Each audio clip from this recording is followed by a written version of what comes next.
So I've been training calisthenics for about 4 weeks now, and it's a great time. Calisthenics are completely opposite of what I used to do. I used to be a power lifter, and I did that for about 8 years or so. And then I took on bodybuilding for about 1.5 years, almost 2 years. And the reason why I had that big change was I got injured really badly powerlifting one day just out of the blue, so I had to try something new that didn't tax my back so heavily, so I switched into bodybuilding, and I've done that for a few years. So now I have switched it up to total 180, and I'm doing sandbag training with calisthenics for the upper body. Now the programming for this is not of my design at all, and all credit goes to Cody Janko, who wrote the sandbag hypertrophy book that I read and really enjoyed, which inspired me to pick up this whole program in general. But the programming is relatively pretty simple, but the more you dive into it, the more complicated or the more complex it actually is. So you're going to pick a upper body push, vertical and horizontal, upper body pull,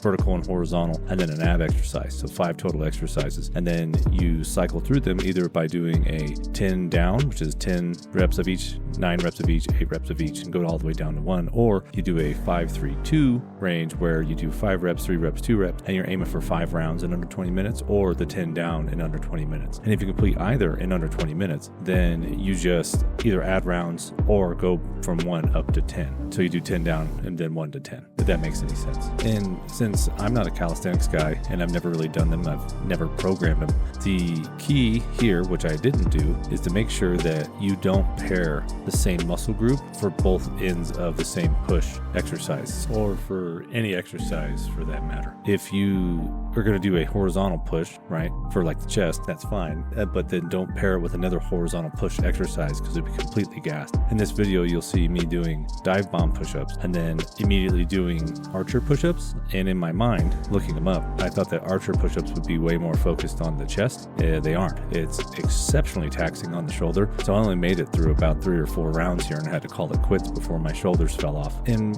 what's fun about this exercise modality is that the intensity is so high, because running a circuit, you're constantly pushing the envelope and you're constantly trying to go faster and faster. And what that does during the training, and this is where the science comes in, and it's actually kind of interesting, is that you approach failure so many times during a 20-minute work session, equivalent to doing a hour-long bodybuilding session where you approach failure between your 4 to 6 sets of 2 different exercises for that muscle group, right? It's intense and it's a lot of fun to do it this way. And it gets your heart rate going and it keeps you healthier, and it increases your muscular endurance, which is a whole nother aspect of training that I had never done. Because as a power lifter, I was a total barbell purist. So I wouldn't do anything if it didn't involve the barbell. And I found out when I started bodybuilding, I had a lot of really lagging body parts as far as the strength and flexibility department went. So this is also showing me to have a lot of lacking progress in my cardio health, and it's actually starting to change a lot. Only even with just these last 4 weeks being my training. And with this being great for the upper body, I still think that training your legs and your posterior chain is essential to do with some sort of weighted activity.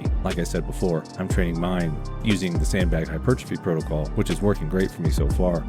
But if you don't have sandbags, you don't want to train with them, that's fine. I would still suggest that you train with some heavy squats, belt squats, RDLs, deadlifts, the usual, the good stuff that everyone calls the staples, right? Even maybe throwing some of those terrible Bulgarian split squats, as miserable as they are. But all in all, I think that there's something special here with blending these two exercise types of the sandbags with the calisthenics. And I know that this video is focused mainly on the calisthenic portion of the exercise group, but the other part that I touched on briefly in my last video of using your mental to help you lift is that this stuff is so mentally taxing. The urge to just quit and leave and stop doing it because it's so miserable at some points is so high. Like when I train here at my house, it's tough to continue to train because I want to stop and no one's here to cheer me on, or no one's here to see me quit if I do quit, right? But when I go to work and I train some of the guys at work, it's a lot easier because they're there to watch me and make sure I'm doing my part and they're doing their part, right? But here at the house, my brain will just turn on and tell me that, like, you don't have to train right now. You could stop. You could go inside. Aren't you too dehydrated? Did you not sleep enough last night? You could just go play video games and take it easy. It is your day off. And my brain will just play that over and over in my mind. It's interesting coming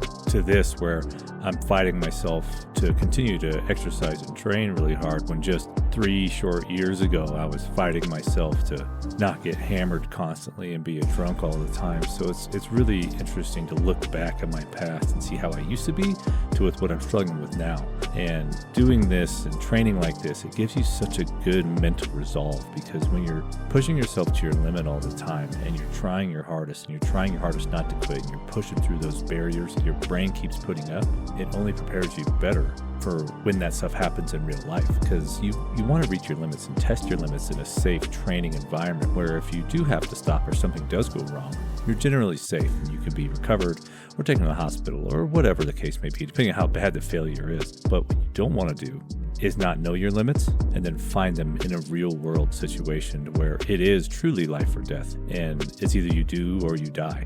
And I'm not saying that I'm training for the end of the world here, but what I am saying is that bad things can happen at any time, and you would want your body to be as prepared as it can be to withstand as much damage that can happen to it at any given moment. So anyway, take off that tinfoil hat for a second. To cap this up, this is a really fun, great way to train.